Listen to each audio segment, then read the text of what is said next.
Good evening, and welcome to the Convocation of Winter Term, which formally marks the resumption of our academic year. The university singers will open the ceremony with a performance of Tana Solbici under the direction of Dr. Shane Lynch.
Thank you, University Singers and Dr. Lynch. Winter Convocation is also Founders Day, an occasion to reflect upon the people whose vision, leadership, and hard work gave rise to this university, in which we take pride and to which we now devote our own energy. We also reflect upon the purposes and values that abide as the common thread connecting the members of this community across decades and centuries during which so much else has changed. And we reflect upon our motto, non incautus futuri, not unmindful of the future, which expresses our commitment to honor the past, not from a desire to remain frozen in time, but rather as a source of inspiration to direct our own efforts for the benefit of those who will follow us in the decades and centuries to come. At the heart of Washington and Lee University lies the conviction that the future is best served by education. From that conviction grows a communal ethos to devote ourselves to cultivating the considerable potential of our students so that they in turn may contribute powerfully to making the world a better place. The two men for whom our school is named exemplified this ethos, as have thousands of other individuals who've sustained the quality, character, and success of this university over the 272 years of its existence. Today, our mission is to provide a liberal arts education that prepares our students for lives of responsible leadership, service to others, and engaged citizenship in a global and diverse society. That mission has never been more essential than at this moment in our nation's history. Every 4 years, Founders Day is held within days, sometimes within hours, of the inauguration of our country's president.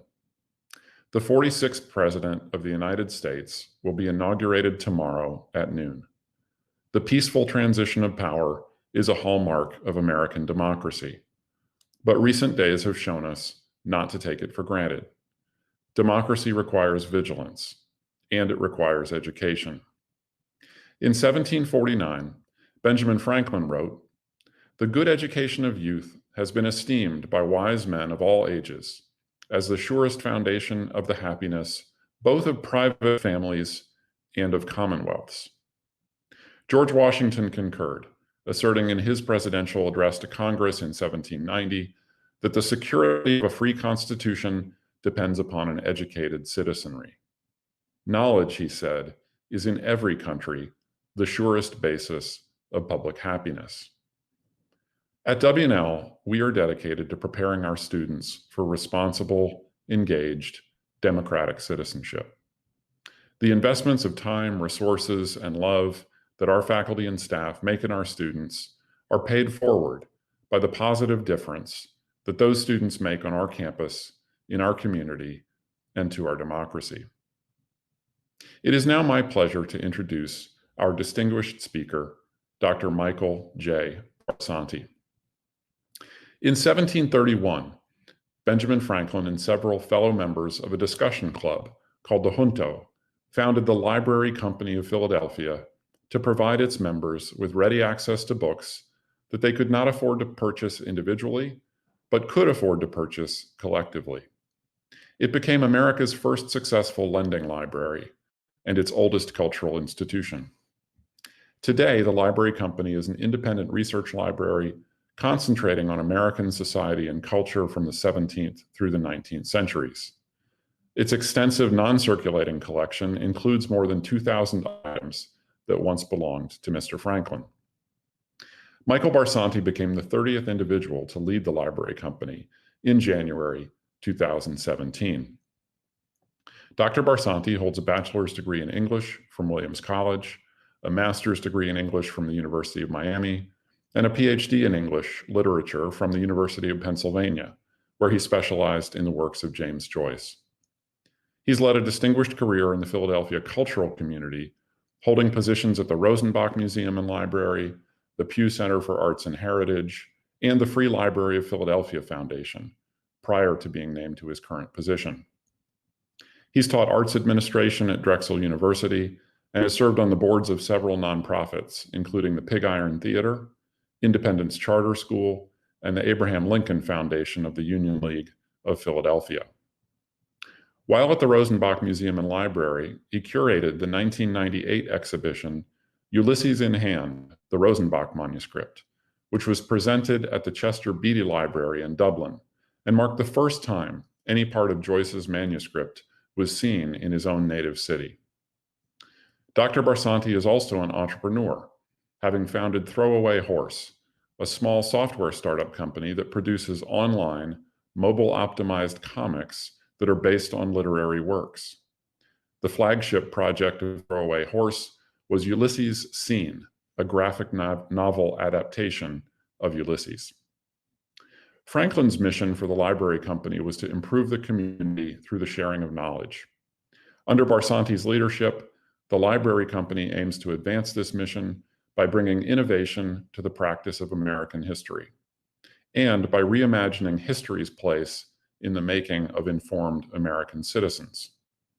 His address this evening, entitled Friendship, Franklin, and the Future of Democracy, is a contribution to this timely project, which is wholly in keeping with our own mission and efforts at Washington and Lee. Please join me in welcoming Michael Barsanti. Hi, my name is Mike Barsanti, and I am the director of the Library Company of Philadelphia. It's my great privilege and pleasure to be talking to you today as part of Washington and Lee's Founders Day. I'm grateful to the entire Washington and Lee community, and in particular to President Will Dudley for inviting me to speak to you today on this occasion. I want to talk today about the convergence of a couple of ideas that are very important to me, and about a person who's very important to me, the person who's just over my shoulder here, Ben Franklin. You may not have heard of my organization, the Library Company of Philadelphia. We are perhaps the first public library anywhere, the first lending library anywhere. We are even a little bit older than Washington and Lee, being founded by Benjamin Franklin in 1731. We were founded by Franklin when he was a very young man. He was only 26 years old. He had just come back from London to Philadelphia. He was full of ideas and a great love of reading and a great love of friendship. And when he came back to Philadelphia, he formed a group of young men who got together on Friday nights at a local tavern to drink and to talk about history and to talk about philosophy, to talk about politics. It was a group called the Junto, and they had fairly formal rules about how often they would meet and the kinds of talks they would give and the questions that they would address. Their focus was always the improvement of their community, and their community was the, at that point, small frontier city of Philadelphia, a city in the 1730s that only had about 13,000 people in it. In that small place, having just come from the great metropolis of London, where it had been for a couple of years, Franklin was hungry for new ideas, and the Junto became a place where he would feed that appetite. Over time, the Junto found that they were spending a lot of time talking about books. Books, of course, at the time were very expensive, hard to get your hands on in the New World here. And so every member of the Junto owned one or two books. And they decided at one point that they would try taking all of the books they owned individually and bringing them all together into one library. And any member of the Junto group could then borrow the books, take them home. This idea didn't work for the familiar reason that people didn't bring the books back, or if they did bring them back, they brought them back damaged. And as a result, Franklin had this new idea, which was to go out into the community and to try to find 50 people who would contribute 40 shillings each to start this new library. Those who bought in would get a share in this enterprise, and it was called the Library Company. And anyone who owned a share was able to borrow books, and the capital that they pooled together with those 50 people contributing 40 shillings each became the capital through which they bought the books that they would all use. Franklin came up with this idea with the other members of the Junto in the spring of 1731. And they spent the spring, the summer, and much of the fall trying to find the 50 people they needed. By November of 1731, they finally had their 50 people, and they began to actually collect the pledges and build a list of books that they wanted to buy from London. November of 1731, I'll say, was, just to put it in perspective, George Washington hadn't even been born yet. Washington was born in February of 1732, just a few months after all this happened.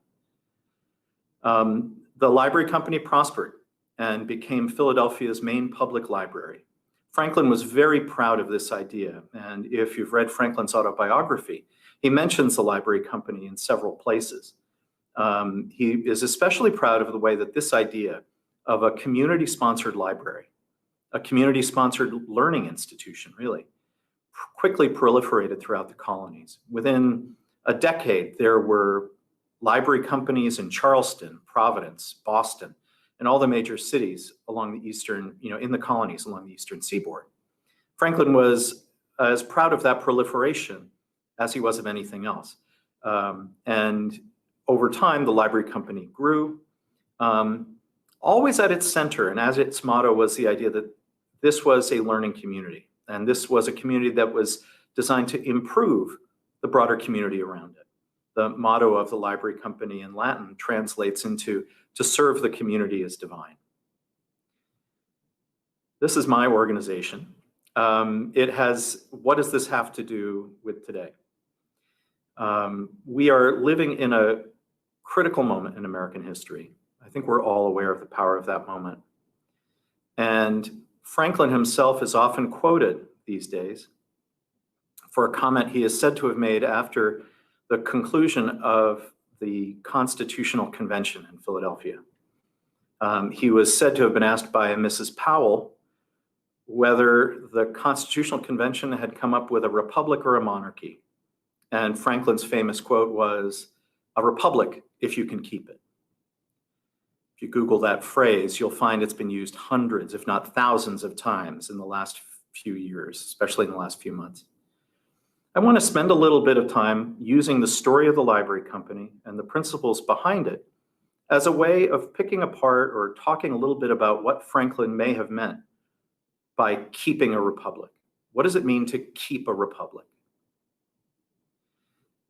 The library company didn't start as a library. It started as a learning community, as a group of people who got together to share ideas, to help each other in business, to help each other figure out the best way to live. The first books they bought were not books of drama or poetry. They were books about farming and chemistry and business.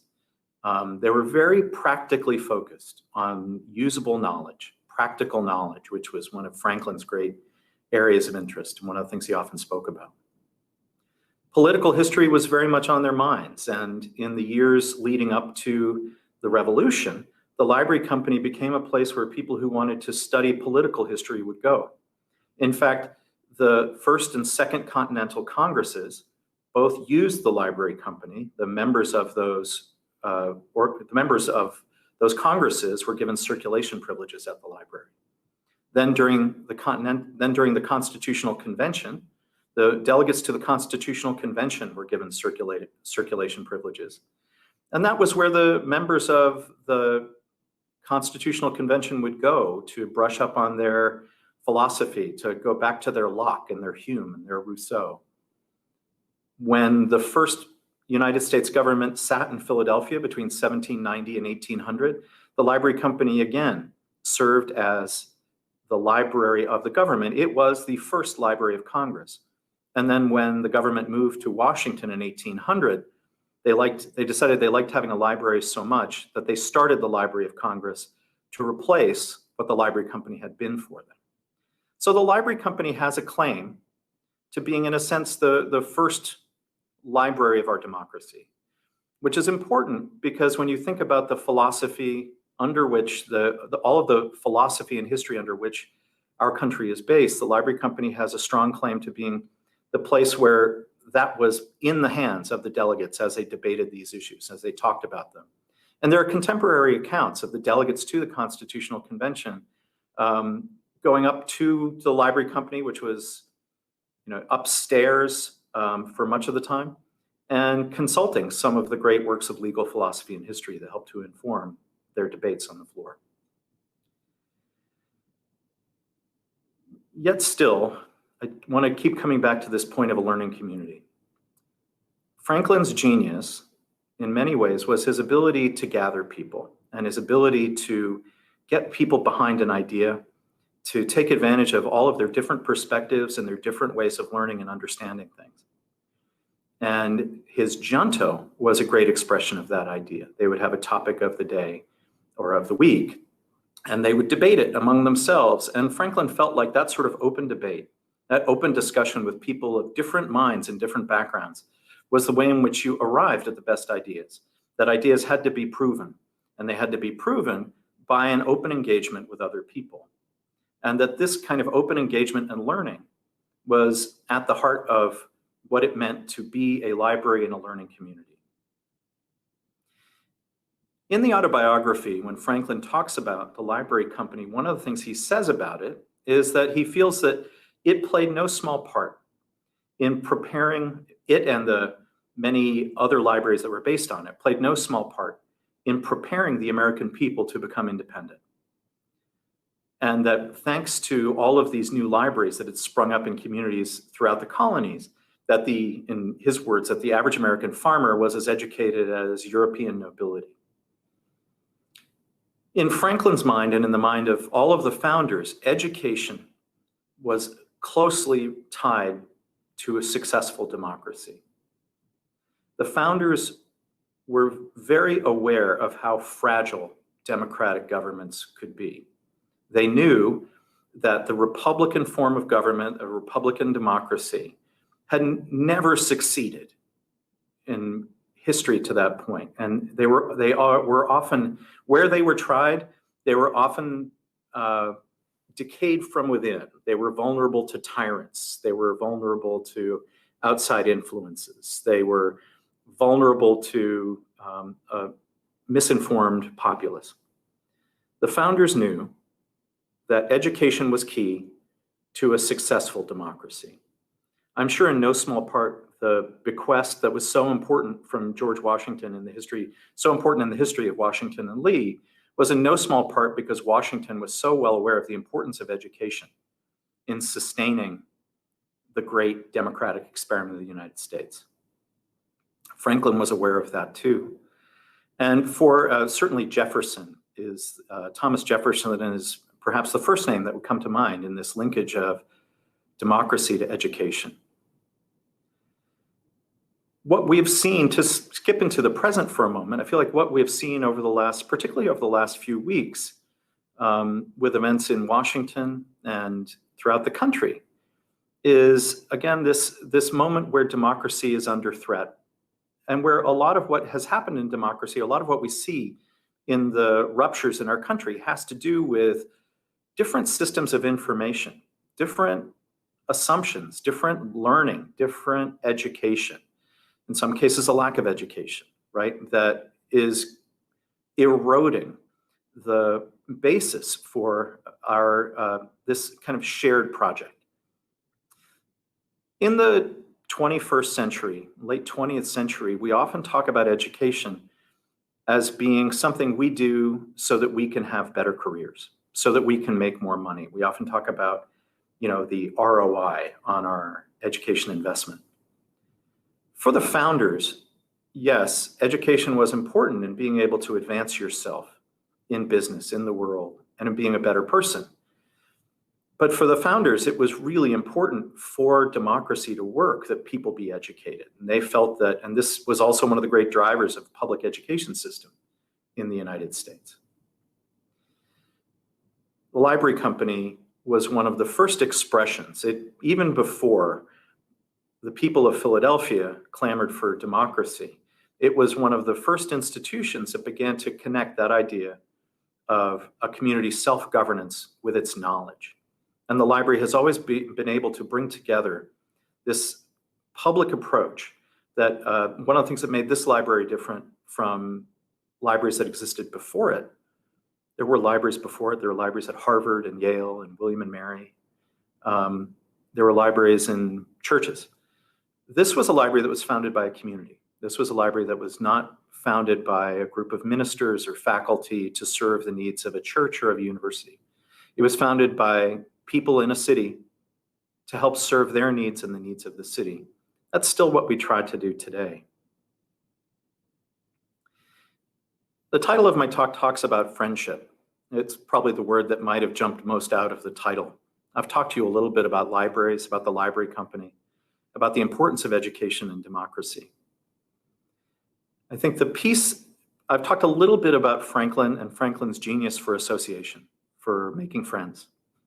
Anyone who knows anything about Franklin will tell you what a great friend he was to people, what an avid correspondent, what a strong interest he took in his associates, and how he took information out of them, how they took information out of him, how good he was at sharing this information.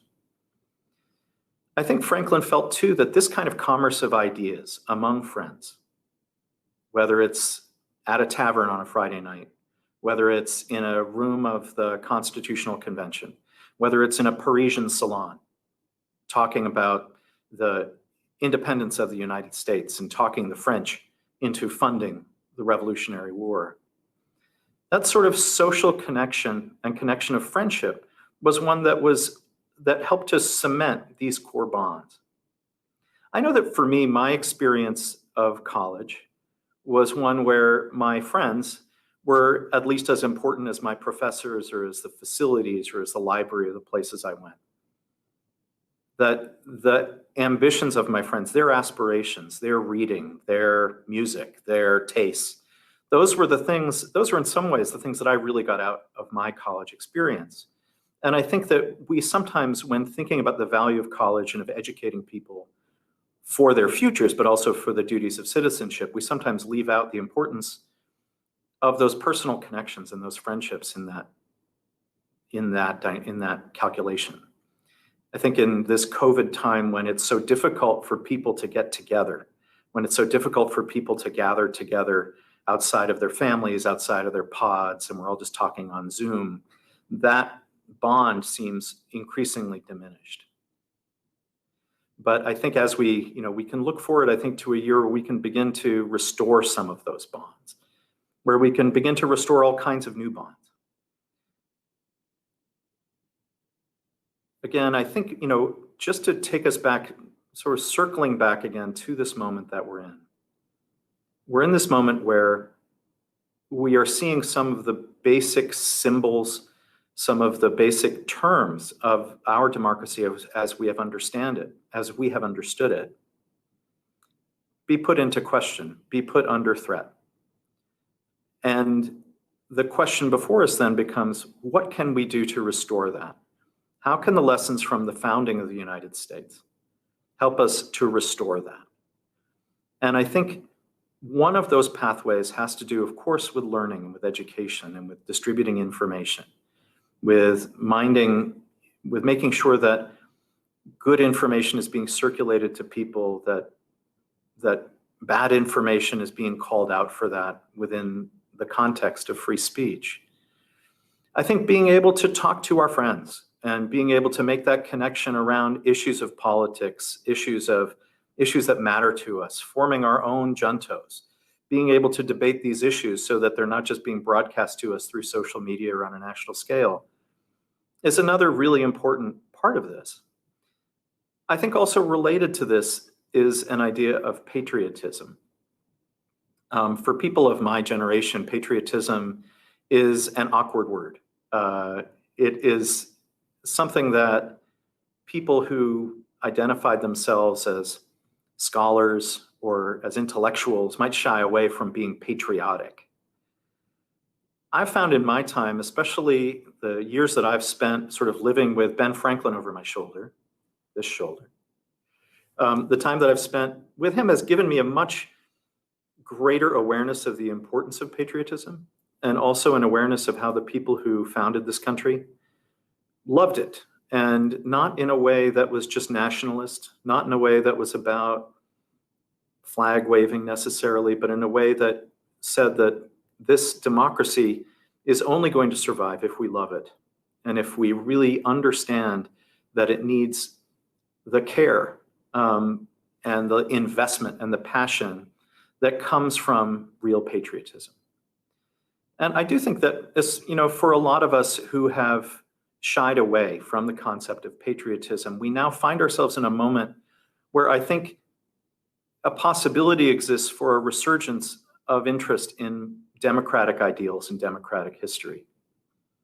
And I think the Library Company is an excellent place to talk about those. I think Washington and Lee's history as a college, as an institution of higher learning, its focus on training citizens, the importance of the duty of citizenship and the importance of learning about history in order to advance that is something that I think would have been very familiar and would have seemed very of the moment, very important to the founders. Let me conclude by trying to tie together some of these loose strands I've been talking about here. I think we're all very much aware that our country has gone through some major changes over the last few years and months. And I think a lot of us are wondering how we can begin to restore it, how we can take advantage of this moment to begin to restore that sense of love of country, love of the principles on which this country was built. And I think a lot of that has to do with building friendships, building these groups of people, building social groups of people who connect and learn from and listen to each other, of using institutions like a library or like other learning institutions that are made not to necessarily be a passive repository of books, but to be a place where people can gather and talk and meet and share their opinions. And to do so in a way where we can be unabashedly patriotic, to love our country despite its flaws and to look to improve them. That is what I hope, to form this more perfect union, to make it more perfect, and to follow on Franklin's great prediction of how we go about keeping that republic, keeping it through our learning, keeping it through our action, keeping it through our civic engagement and awareness. Thank you very much. Thank you, Dr. Barsanti. At Winter Convocation, we also recognize several individuals who exemplify the ideals of leadership through service, obligation to others, and individual sacrifice. We do so by inducting them into Omicron Delta Kappa, the National Leadership Honor Society. The induction will be conducted by Sarah Catherine Concepcion, president of the Alpha Circle of ODK. A senior from Richmond, Virginia, Sarah majors in cognitive and behavioral science with a minor in poverty and human capability studies. Sarah has worked in the Technology and Health Research Lab for 3 years, examining how patterns of cell phone use are associated with sleep quality and psychological functioning. She's also collaborated with researchers in India to examine the access to and utilization of healthcare by families of children with developmental disabilities. Sarah is a peer counselor and helped to develop the Diversity Peer Counselor Group, which offers a second support system for incoming students of diverse backgrounds. She's also the president of Jubilee, an a cappella group for individuals who identify as female. Sarah enjoys co-leading the prayer and think tank team for Reformed University Fellowship and tutors at Maury River Middle School as a part of the Youth Achieving Success program. Following graduation, she hopes to attend law school. Welcome, Sarah. Thank you, President Dudley, for the introduction, and thank you, Dr. Barsanti, for sharing your time, knowledge, and insight with our community. I would also like to thank our distinguished guests, students, families, and friends for gathering online to celebrate the extraordinary accomplishments of our new initiates and to anticipate their continued excellence in leadership both here at WNL and in communities across the world. Just over a century ago, a select group of 15 Washington and Lee student and faculty leaders founded Omicron Delta Kappa to bring together leaders involved in various spheres of college activities for the benefit of the institution. Since its founding, the Society has sought to honor those students, faculty, alumni, and community members who best demonstrate excellence in the 5 areas recognized by the ODK Society: scholarship, athletics, service, journalism, and the arts. Many of our initiates excel in more than one of these fields, while others represent incredible depth within a single sphere. We are celebrating these initiates today, directly following Dr. Martin Luther King Jr. Day, a day dedicated to a man who was an incredible leader. Dr. King famously stated that the ultimate measure of a man is not where he stands in moments of comfort and convenience, but where he stands at times of challenge and controversy. There is no doubt in my mind that the current times have demanded more from those being honored today than they anticipated. Coming into the previous semester of school, no one knew the challenges that COVID would pose in our daily living. However, ending the semester 3 months later, it was not COVID that left the most profound impact on me, but the resiliency of the leaders we are honoring today, in addition to many others on and off this campus. In the past semester, I saw captains from athletic teams take on the responsibility of bonding a team without the usual aid of games and practices. I saw peer counselors create care packages for students quarantining in Baker Hall, and RAs perseveringly support and console residents through many stints of quarantine. I saw creative support of local organizations through the creation of an original documentary for Project Horizon, and watched college students get soot covered from starting bonfires every week to lead Bible studies safely outdoors for groups of middle and high school students. Despite the distance, I saw students continue to lead their organizations from a remote location. I saw incredible leaders host panels and use their gifts of writing and communication to advocate against injustice and for a more inclusive campus and nation that truly values the voices and experiences of everyone. In last year's initiation ceremony, former ODK President Laura Calhoun described leadership in this way: "Good leadership isn't about the leader, it's about standing up for something that matters, working with people who matter, and making positive change." I am honored to sit here and read each of these names because I know that these individuals are striving to be this type of selfless leader. You all are mindful, kind, and persistent. I'm encouraged by the work I see you doing on this campus, in this community, and beyond. Your leadership and your passion shine, and we need more of that in this world. Thank you for your dedication and your perseverance, and I'm excited to see what the future holds as you continue to lead on and off of this campus. We will now recognize each of our initiates through the reading of their names in lieu of the traditional tapping ceremony. I will begin today with our honorary initiates. Dr. Philip D. Douglas, W&L class of 1970, joined the faculty of Covenant Theological Seminary 34 years ago after 12 years of pastoring in the Washington, D.C. area, where he planted 3 Presbyterian churches of the PCA denomination. Since coming to St. Louis, he has started 2 more Presbyterian churches and more recently served for 6 years as weekend pastor of a local church where he mentored students while continuing to teach full-time at the seminary. He taught the core courses of Spiritual and Ministry Formation and Ministry Leadership, and electives in church planting and leadership development. He also directed Covenant Seminary's Doctor of Ministry program and served as president of the Association of Doctor of Ministry Directors for all seminaries in North America.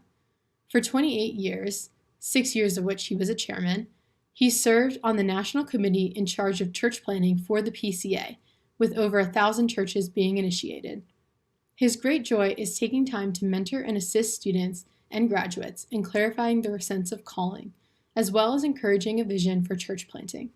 His book, What is Your Church's Personality? Discovering and Developing the Ministry Style of Your Church, was written to help pastors and pulpit committees understand their unique church ministry style and gifts.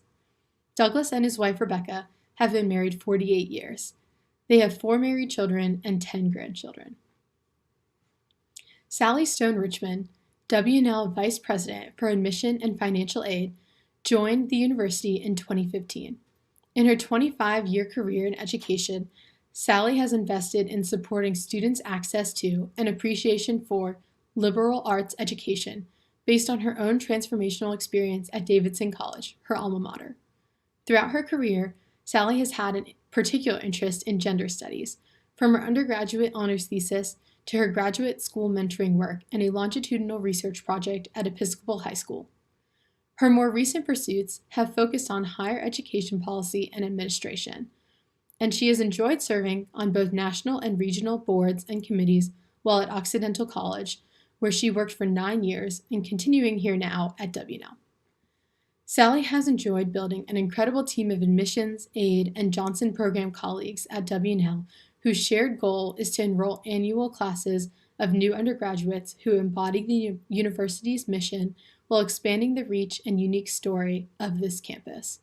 Since her arrival at W&L, the entering first-year classes have significantly grown in their ethnic and socioeconomic diversity while maintaining high academic credentials and immensely broad interests, talents, and aspirations.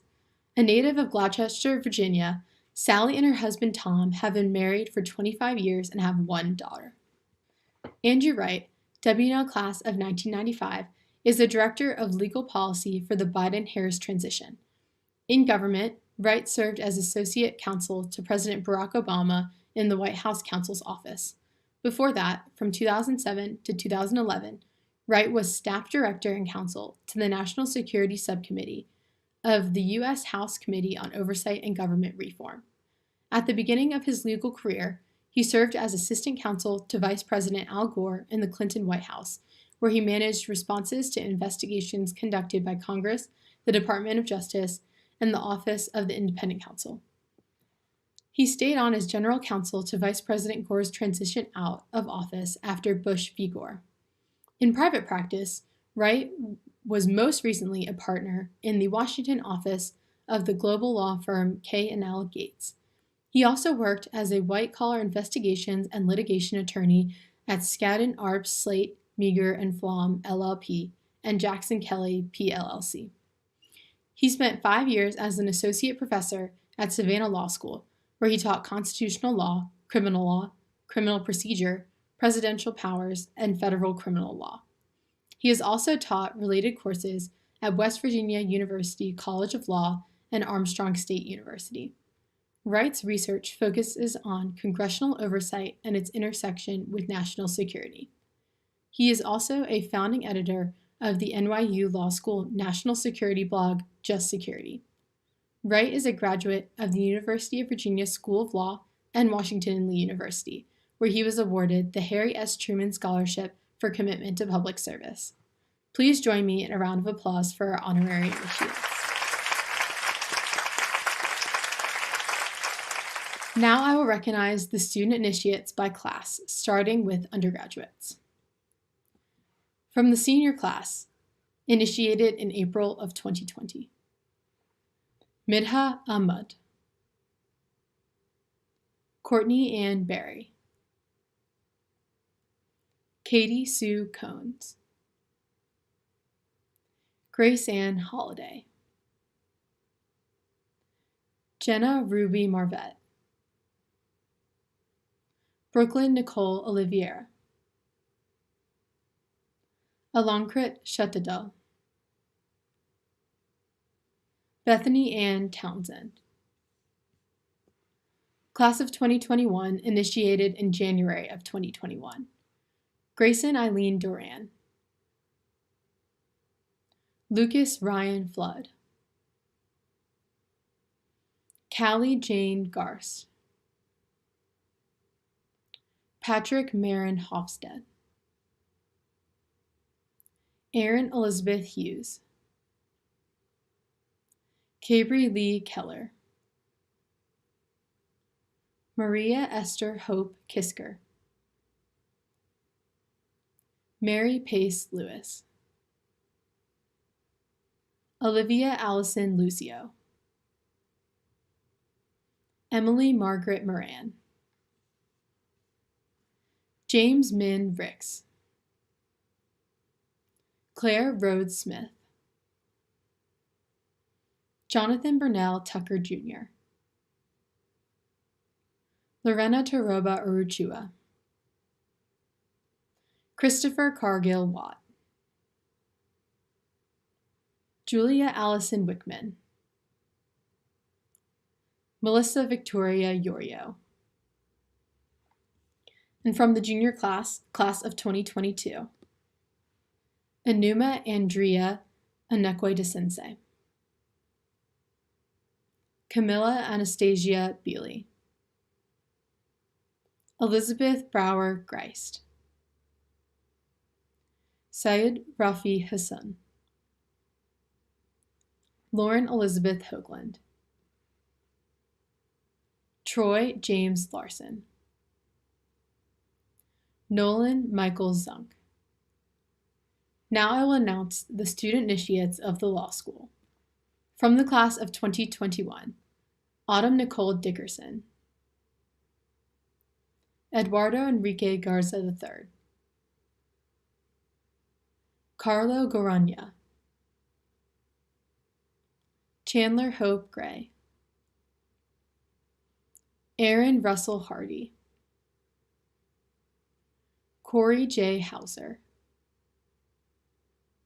Adenike Oluwatosin Renee Miles Soren Made, Anahita Motasham Garagozlu, Molly Payne Pugh, Noria Shahadat,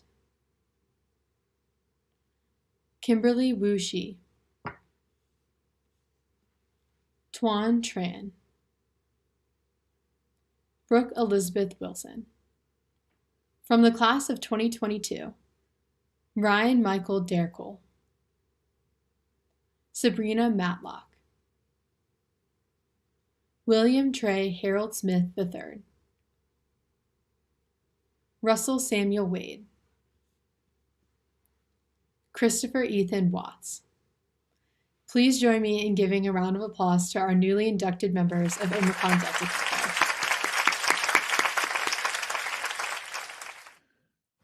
Thank you, Sarah. On behalf of the Washington and Lee community, I offer congratulations to all of the new ODK initiates. I encourage the student initiates to consider the accomplishments of the honorary initiates. Take inspiration from them and set your sights high. We will watch with great interest and pride as you grow as leaders in your professions and communities in the years to come. The university singers will now perform the Washington and Lee hymn.